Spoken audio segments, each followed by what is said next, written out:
ओम नमः शिवाय महारुद्राय बाबा धवलेश्वराय नमो नमः। दीपं यदि परं ब्रह्म दीपं यदि जनार्दनः दीपहरत मे पापो पूजा दीप नमस्तुते। धवलेश्वर महाप्रभु संसार सुखी रखंतु। आज शुभ मंगलवार रे समस्त श्रद्धालु भक्त मानकर मंगल करंतु। समस्त श्रद्धालु भक्त मानक आशीर्वाद करंतु। मनस्कामना पूर्ण करंतु।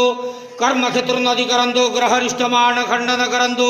जगतर मंगल करंतु। विश्वर कल्याण करंतु। आपणकर नाम प्रकाश करंतु। सेवकर डाक श्रवण करंतु। समस्त गुआवसा भक्त मानकर मनस्कामना पूर्ण करंतु। बाबा धवलेश्वराय नमो नमः।